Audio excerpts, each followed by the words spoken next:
As well, you don't. No, I can improvise. Most important thing in a quarterback is to improvise. That's true. Well, she's a fullback fan, so it's that's not a lot of improvising at fullback. It's usually one job only. So listen, I wasn't going to say the F word, but you brought it up. Turn up your volume. Because you're about to listen to The Sick Podcast. Draft Digest. The sickest NFL draft and scouting podcast.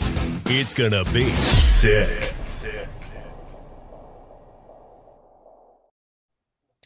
Hey, y'all. Welcome to another episode of the Sick Podcast Draft Digest Edition. I'm Emily Van Buskirk. He's John Vogel. And we're joined yet again by another special guest, Charles Huff, head coach of Southern Miss football program. Welcome to the Sick Podcast. Thank you for joining us. Thank you guys for having me. I appreciate you and all your listeners checking in on the Golden Eagles. Golden Eagles got to be top, in my opinion, top 5 favorite mascot because it's regal. It's very it is prestigious. Yeah, that's a good way to put it. Yeah. Hopefully our play represents that this year. Yeah, I like it. And I love the color scheme too because give me some black and yellow anytime. Black and yellow. I love it. Give it to me. Well, I guess is it golden? It's golden, but it's golden. Yeah, we'll let you ride though. You're a busy person. We get it. I mean, colors are hard. You're coming off some team meetings tonight. How are things going in your first, preseason camp stuff with your team heading into the season? How's it going over there? It's going well. I mean, we have a very, intentional plan on how we do things and different phases, and we're on par with, what we anticipated, as far as development and building a culture and obviously putting the schemes in and evaluating the roster, creating, depth and competition at spots. Obviously there's still work to be done. And I'm not sitting here saying that we are, primed and ready to play the national championship, but we're making the progress that's due. We try to come out every single day and be the best versions of ourselves, and whatever that version creates, those are the opportunities we try to maximize. I mean, but we could, if there was a national championship contender, I would put my hat in your ring because every time you and I chat, I get super fired up. You are a motivator of men. So you're a motivator of people. How are you motivating this team this year? Like, what is the kind of message or vibe that's going on down there in Hattiesburg? How is that going? Yeah, I think it starts in recruiting, and you got to recruit like-minded, kids. And obviously it's a little bit different. I don't like to use the word difficult, but it's different now because of some of the parameters that are in college football. But you gotta find the right-minded kids. Our program is a tough program. It's highly competitive. We talk in our building every day is 4th and 1, so the same expectations we have going to practice, we have going to class and making the right decisions in the community and going to study hall. It's all the same. Discipline is not a hat you put on and take off. It's who you are. So you got to be extremely disciplined. We're extremely aggressive, loving coaching staff, if that makes sense. We hold our guys to very high standards. We've had a bunch of guys, come and say, Coach, I've never worked this hard in my life. So just having the ability for guys to reach their full potential, or at least the opportunity to tap into their full potential. They're doing things physically, mentally, emotionally, that they've never been asked to do. And I think that's how you grow young men. The wins and losses come down to execution, right? That's just the reality of it. But the growth that you have in young men really comes down to how you run your program on a day-to-day basis. I talk about with our guys, being a professional is not just an NFL thing. It's about professional in life, professional husband, professional father. And obviously if you do those things in all those areas, you'll be a professional football player. Maybe that's not playing with the shield, but you'll maximize your opportunity and play at the highest level, create a lot of opportunities for you to create value for you and your family. Don't you just get goosebumps, John, when he's talking? I'm fired up. Put me in I'm ready for this to start. I'm sure everybody's on that page where we're 2 weeks away. Are they like chomping at the bit right now? Are you guys ready to just get into a game situation? No, as the head coach, you go to practice every day and you're like, I could use 30 more. I mean, there's a progress, a process that we go through that progresses our guys periodically through, so we don't really look at, obviously everyone knows we have a game August 30th. We know our schedule, all of those things, but we can't control what happens in 18 days. We can control what happens tonight in our meetings. We can control how we take care of our bodies before we go to bed. We can control getting up tomorrow if the good Lord says that. And that's kind of how we've sectioned our program from day one. I'm not one of these coaches that say, oh, well, we don't look ahead. I mean, everyone knows we have a game. Everyone knows it's coming up. But we can't affect 18 days from now. We can only affect today. And we try to keep our guys focused on that. Obviously, they're young men. They know the game. They know the date, the time. They feel the excitement. But we try to keep their focus on, if you want to, bask in that excitement or, create value or opportunities in that excitement, we have to take care of today. I mean, that's fair. Something that I wanted to ask you is, we talked about your coaching journey back when I interviewed you and in the article, and you've been a lot of stops that are incredible programs. And I'm sure you've taken some of these things with you. But one of the things that's cool about Southern Miss that I love when I was doing the research for that piece is the To the Top Collective. And I thought that was such a unique thing, especially at a school like that in the Sun Belt, and having those kind of resources available. What has that been like to work with that and the kids and the collective and all of that stuff navigating NIL? Yeah, it's one of the major reasons why I came. I think, now when you make decisions on coaching jobs, you got to understand what's the resource opportunity, for the NIL. I mean, you can go to some programs that have great history and tradition. The reality of it is these kids' mindsets only go back 3 or 4 years. So if it wasn't a player that was there 3 or 4 years ago, it's a little distant to them. Kids aren't choosing universities and colleges now for logos and history. It's a piece of it. But I really think it comes down to the reality is relationships and resources. How much money can you afford, to pay them? And then what is the relationship you have? Obviously, we're on a different level than Texas or Georgia or whatever, but the kids in our realm are looking to be compensated fairly and compensated with also good relationships. So I think you got to have a balance. So the To the Top Collective was really important, in my decision to come here, because it was a self-sustaining collective that had already been generating funds and ideas and resources. It wasn't, a local banker who took over the collective and said, hey, I want to help. And it was kind of a part-time job. They had, a full staff. They had already had some generating revenue flows already coming in. They had some residual money that was coming in, which kind of set the foundation, which allowed us to go out and attract some really, really good, talented players. Now, again, it's not all about money. It's not, you can pay the wrong players, but I think I'm a believer the kids should be getting compensated. I think they have to, we've got to figure out some parameters on it, because I think it is a little loose. But I think they should be getting compensated. And when you're at a school like Southern Miss that has a funding arm already, up and running, it makes it a lot easier to be able to continue to retain your players, bring in the right players, and then make your players comfortable while they're here. Coach, I've loved looking at I've enjoyed watching you throughout your career, and I picked you up a little bit later into it when you were at Alabama. And because I'm a big SEC guy, I watch a lot. I'm down here in the SEC country, and so I know that you've worked with Coach James Franklin. You worked with him, I think, at 2 different stops, and then with Coach Saban, obviously, before you got the opportunity at Marshall. So, what were some of the things that you were able to kind of learn from those two? How are they different?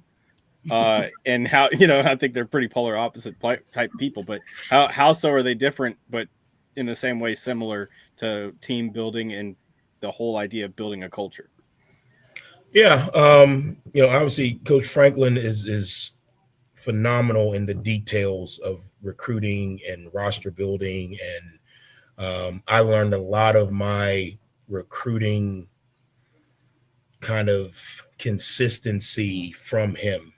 How how every door needs to look the same way, from the cleanliness of the building, to the ability to communicate with recruits consistently. So I learned a lot of the recruiting piece from Coach Franklin. Coach Saban was a lot more, I would say, NFL minded, meaning parameters on height, weight, size, and evaluating certain intangibles for each position. So I've taken that, and kind of, if you look at our roster, his philosophy was everyone in the room should be similar. You shouldn't have 165 guy, 158 guy. Your parameters by position should be similar. Your intangibles, what you're looking for a player to do. It doesn't matter, where he's from. Does he have, or does he check the boxes in these 5 parameters by position? So from evaluating a player, I would say, I learned a lot from Coach Saban in that fact. I also learned the value and the importance of discipline and consistency. You do the same thing over and over and over. We don't practice till we, can get the play right. We practice until we can't get it wrong. So there's a lot of consistency in our schedule. There's a lot of consistency in our routine, our process that has carried over from Coach Saban. I would say the thing that the two of them have in common is the attention to detail. I learned more about the attention to detail, when I was working with Coach Franklin, that kind of was reaffirmed when I started or had the opportunity to work with Coach Saban. I remember as a GA, I would, take Coach Franklin a game plan or something. He had me correct. And by the time you handed it to him and turned to walk out the door, he'd already had like 4 red marks on the things that you missed. And that just, showed me that, you have to be very detailed in everything you do.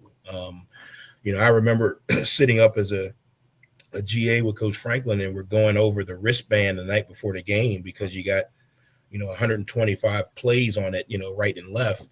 And you got to make sure that, play 121 matches, the call sheet, because you don't want to get in a situation, the game's on the line and you tell the quarterback 121 and he runs a quarterback sneak because the wristband was wrong. So just the attention to detail in everything, holistically in the program. And then when I got a chance to get with Coach Saban, it was the same thing. He was so detailed in how many reps at practice, how many, DBs we were taking, how the practice was set up, at what line the drill was going to be run on, how many reps the ones were getting, how many reps the twos were getting.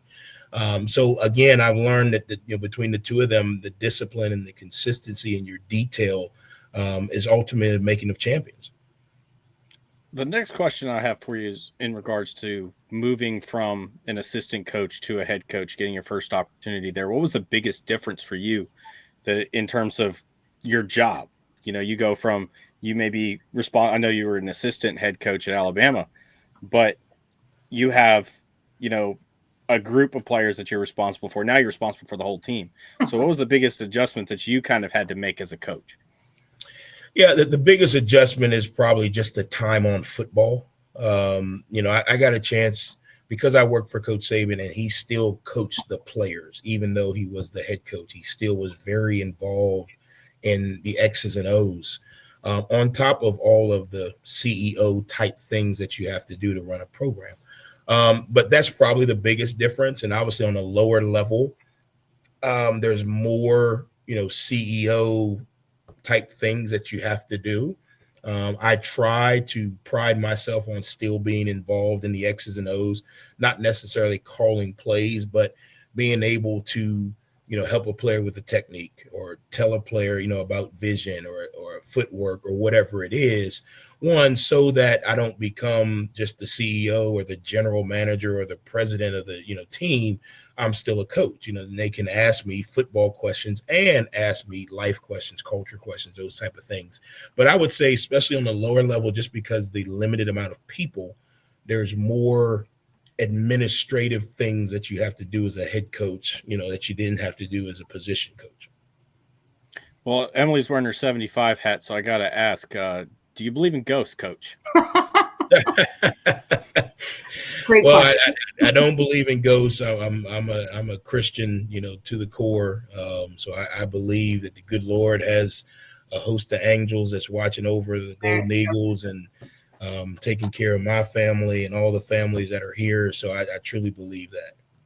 Well, that's funny that you mentioned that. So I don't know if you remember Tim Cramsey. He was offensive coordinator before you were there. He gave me this He was hat. my first offensive coordinator. Oh, yeah, that's right. I couldn't remember if there was like crossover, but this is actually his hat from one of the games. And I remember 75 game was, and I talked to John about this. It's a different animal. I mean, it's such a unique thing that anyone that's been to Marshall or been a part of that, it's hard to explain, but it's in college football. It's something that's so unique. And so I was trying to explain the experience of seeing this, but all the players I know that have played in it say that they feel, an extra presence there during that game. And you really can maybe feel those angels in the outfield type vibe. So I was telling John that story and I was like, I wonder if coach has, one of the most unique experiences that I've ever been blessed enough to be a part of.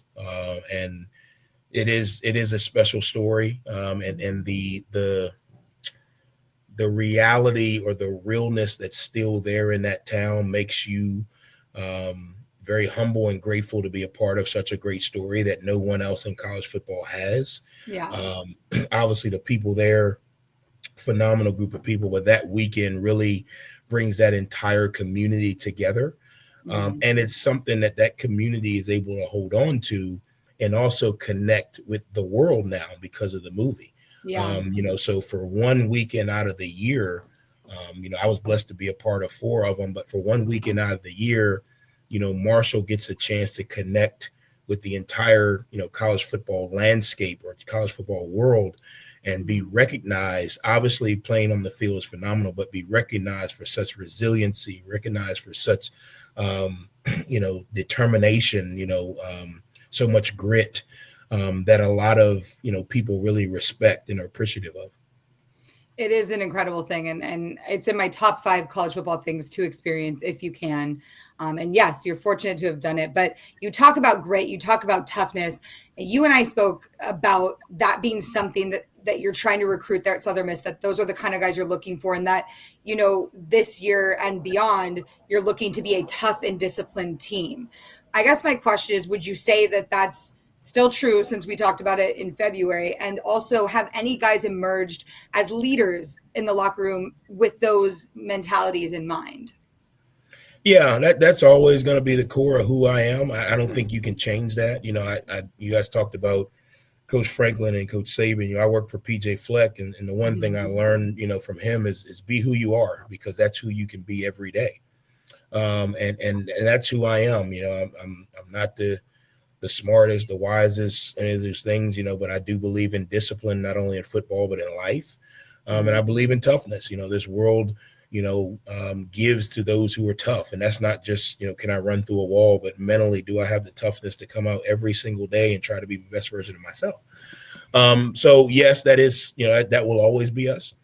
We've been lucky enough to have 25 players that were kind of baptized in that culture, so they have a big part in our locker room.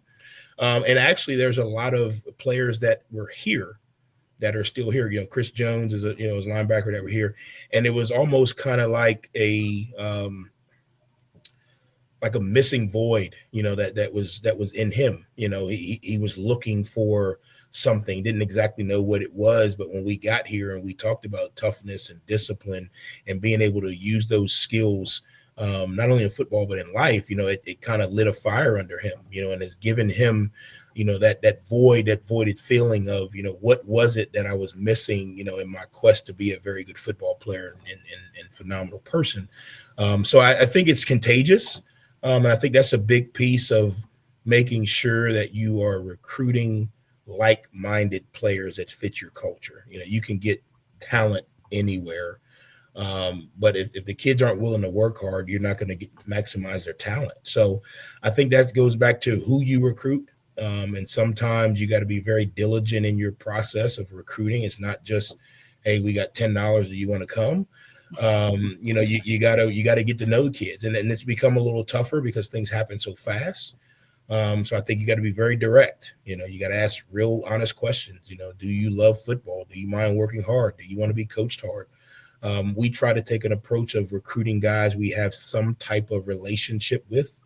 whether it's we know the head coach, we knew the parents, teammates, whatever it may be, to kind of expedite that process of getting to know them. Well, and you mentioned last time we chatted about that specifically being kind of the future of well, I don't want to put words in your mouth. You didn't say that, but we talked about, players, young guys, putting less emphasis on tradition and history and more emphasis on relationships and people they trust that are recruiting them. Would you say that's panned out to be true for you? Yeah, I think now with the freedom that's in college athletics, players are going to attract to relationships. 20 years ago, you grew up in the South and you were going to X, Y, and Z SEC school because mom went there, dad went there, they were fans, your whole family were fans, and you kind of gravitated to what you ultimately saw and felt, your whole adolescence. Now, because of the freedom, because of the TV packages, because of what I consider the boom in attention on college athletics, kids will go wherever they have a relationship, because they know they're still going to get to be seen on TV. They're still going to get a chance to play, competitive level football. And I think ultimately they know they can still reach their dreams and goals of playing at the next level from anywhere if you go play well. So I think it's really helped. You don't have to go to Alabama or Tennessee anymore just to, kind of be seen. Yeah. There's other avenues. And I think it comes down to relationships. Kids are at high schools and they, develop these relationships in high school, and coaches are such a big part of their growth that when they get to college, they don't want to make it just transactional. They still want to have that transformational feel. Where this coach is helping me grow. Now, don't get me wrong, most of them still want some money. But I think it's a combination now, that you got to be aware of.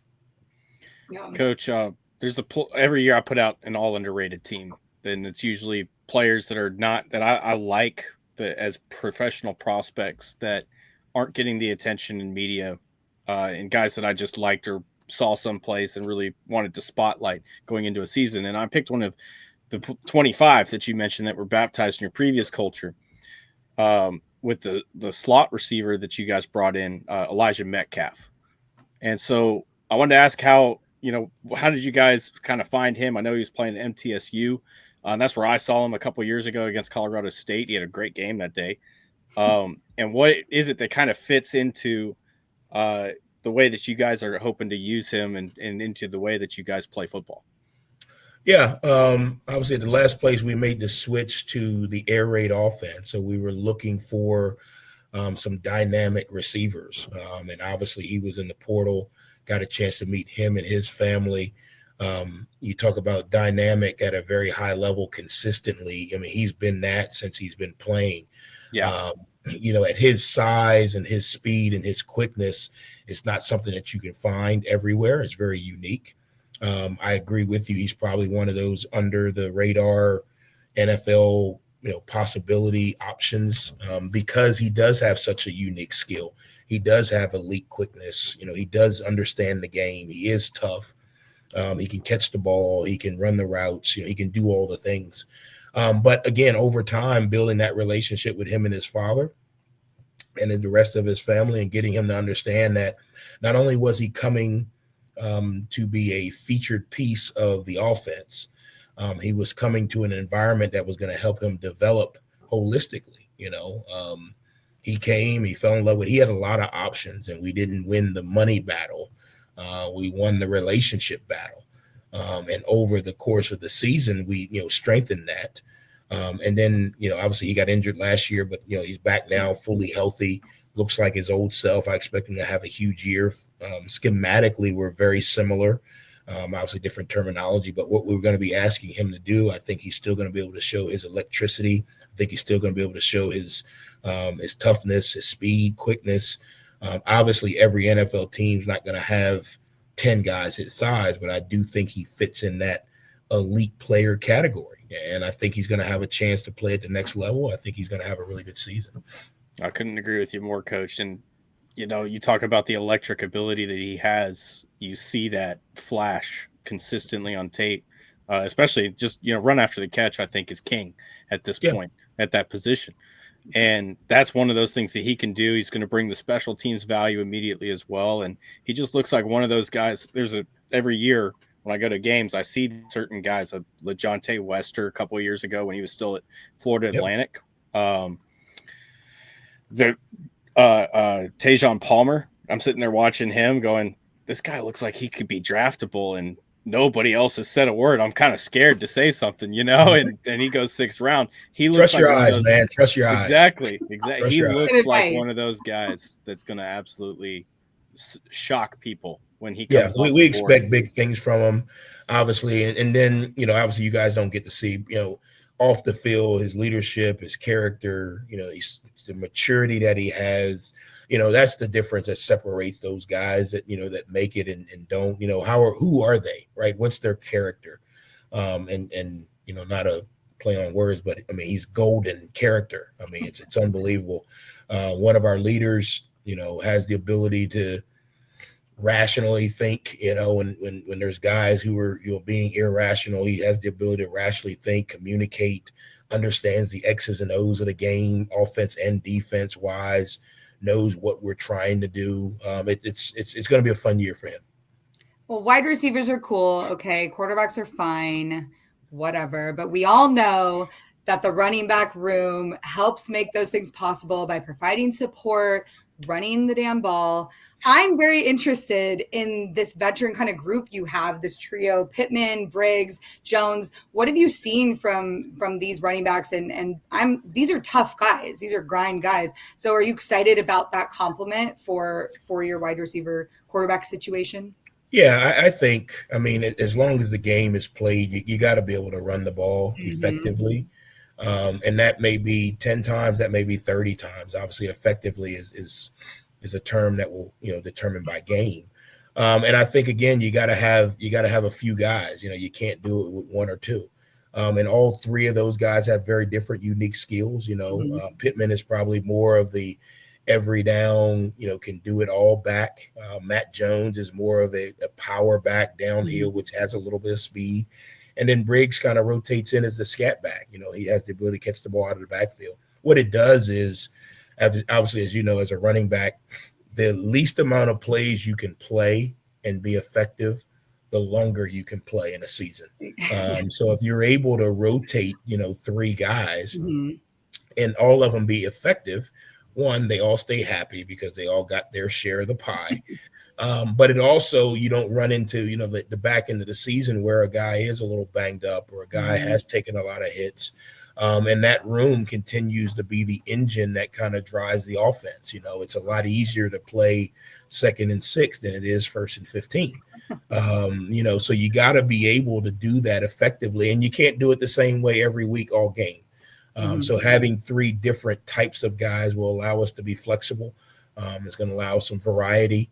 We play up tempo, so it's going to allow us to, continue to play at that tempo, without necessarily saying, well, we got a guy that we're waiting for the starter to come back. We can roll those guys freely and not skip a beat in the run game.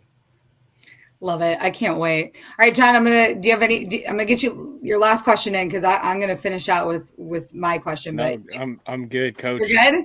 Okay. Oh yeah, Coach. I love listening to the different perspective that every different coach brings, the little sayings that you all have, the points of emphasis on, what you preach. It's fascinating to me to hear all the different, especially with, the TV shows that they've been putting out, the SEC on Netflix. I was just actually watching before we jumped on, just checking it out and hearing some of the sayings. It's fascinating.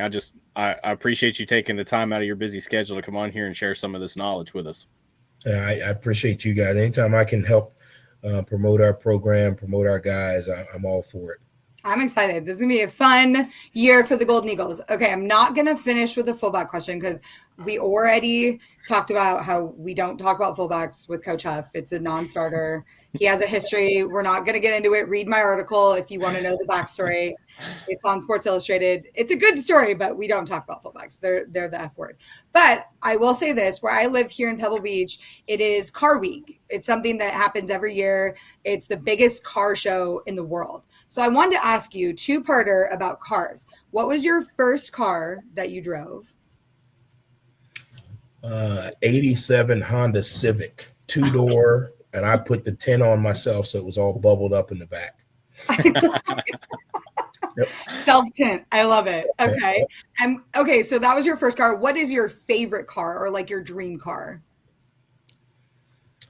I'm American. Like a Chevy Tahoe will keep me comfortable. Like I'm not a cars, jewelry. You're not a big car guy, huh? No, I mean my dad, has a antique car kind of side gig that he does, and he restores cars. And like I go out in the garage and I'm like, what are all these cars out here for? Like, he's like, that's a '67 Chevrolet over there. That's a unique antique. I'm like, yeah. So I'm a simple, if I had a Chevy Tahoe where I can travel with my family, and actually whatever they give me for free, I'm pretty much good with. Practical guy. I like it. Yeah, that's me. See, and that's what's going to drive this program to success. I cannot wait to watch. We wish you all the success this year, and we'll definitely be tuning in. So we appreciate you coming on. No, thank you guys. Appreciate you guys having me on. God bless you and your families, and hopefully you guys can follow up with some good reports after we win a few games. Hopefully, 100%. I'm coming out this year too, and John was saying that there's a breakfast place that I need to hit. What's that place called? Yeah, Midtowner, right across the street. Can't miss it. Oh, I didn't try that one when I was down there, Coach. I think I had a bit. Biscuit. Slim Biscuit. Slim Biscuit. Yeah, Slim Biscuit's here too. Midtown across the street's a good one though. Okay, I'll have to check out Midtown. Yeah, we'll have to check that one out. Well, thank you guys, man. I appreciate it. For Emily Van Buskirk, I'm Emily Van Buskirk. For John Vogel, Charles Huff, thank you guys so much, and we'll see you next week. See you guys to the top. To the top. And that's a wrap. Hope you don't miss us too much until next time. Follow the Sick Podcast Draft Digest on YouTube, X, Google Play, and Apple Podcasts.